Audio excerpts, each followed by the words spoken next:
Today, I'm going to talk to you about my morning basket. Some of you may be familiar with what a morning basket is because many homeschool families use them. When thinking about a morning basket for children, you think about a basket that contains books and materials, sometimes even learn and play activities or games to bring the family together in the morning for group learning, teaching, or lessons. Well, Mama's morning basket is a bit different, and I want to share my morning basket with you. Mornings matter to me. They are so important.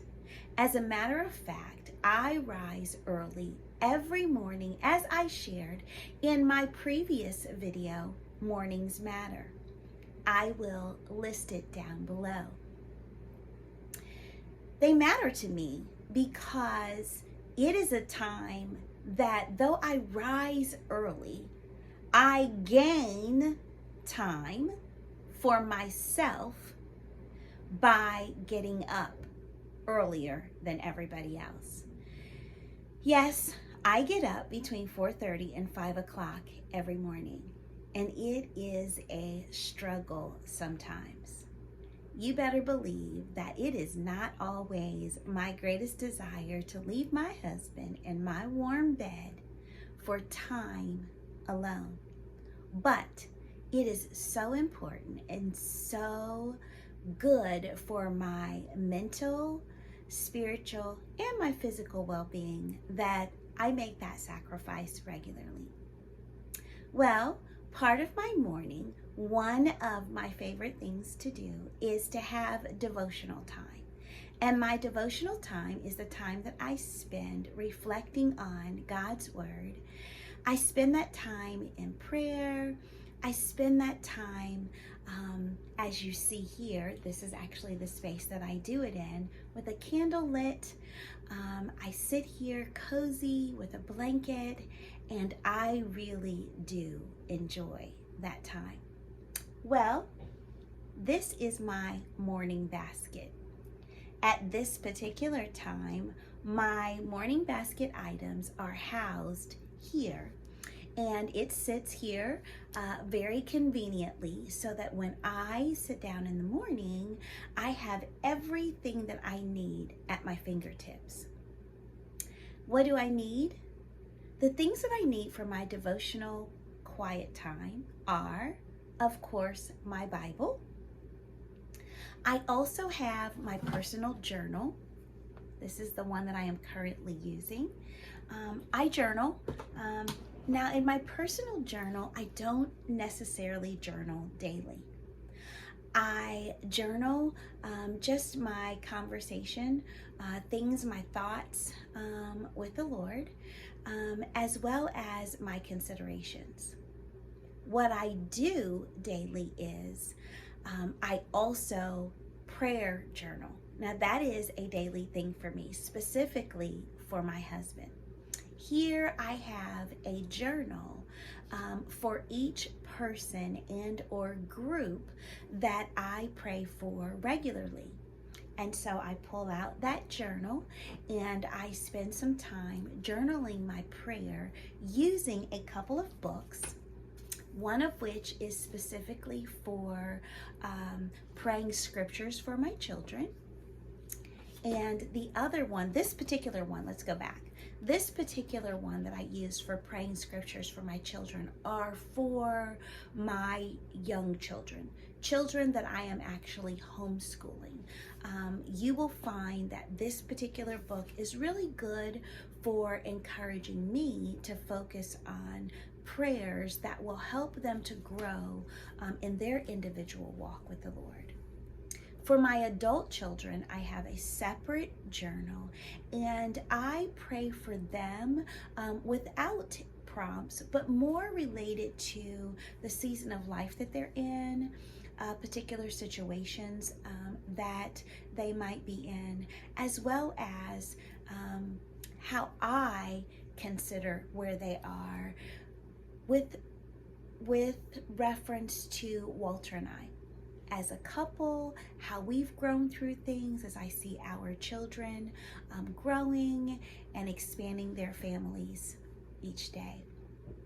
For my husband, I have a journal specifically for him, and I use this book, The Power of a Praying Wife, that I read years ago, but I use it because it has 30 chapters, and each one of the chapters is an area that pertains to the husband specifically, and I use that as a prayer prompt, a daily prayer prompt for the day of the month that we might be on. For instance, today is the 13th, so I would go to chapter 13 using its title to prompt me to pray for my husband. This allows me to pray very consistently over the month for him as a person, a whole person, not just considering the things that I'd like for God to do in his life because they affect me, but about the things that I would like God to do in his life because they affect him. So I use these books, and they are here for me to grab for my prayer journaling and my prayer prompts. Also, I have pens and scrap pads for just, scratching out some thoughts that I might have, things that I might need to do for the day, as well as scrap pieces of paper that I might use to mark a page or a specific area in my journal. And I have greeting cards and note cards so that I can write a spontaneous note or message to a friend or perhaps to a family member. This particular basket is very, very important for me. When I sit here in the morning for my devotional time, the last thing that I want to do is be distracted by getting up and scurrying through looking for an extra pen or a piece of paper or something like that to allow me to effectively spend my time wisely. I also add to my morning basket books.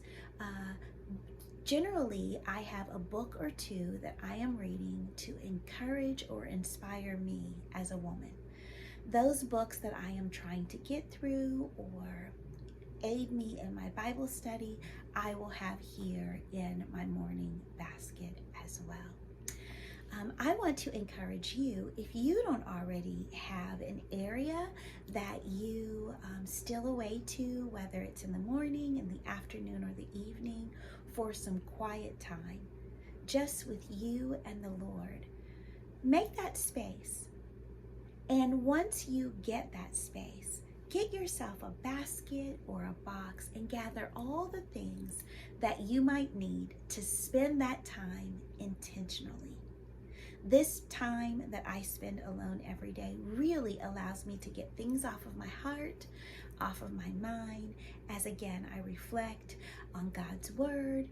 I spend time talking to and listening to him, and I spend time casting my cares upon him, just placing my thoughts in a journal, and it just refreshes me and revives me and allows me to be lighter as I enter each day and make myself available for all the things that are going to come about. Hopefully, this has encouraged and inspired you in some way. If you have any questions, ask me in the comment. I'd love to answer your questions and perhaps hear some things that maybe I left out of my morning basket that you can suggest to me so that I can use them and have a greater time than I'm already having each morning with the Lord. Until next time.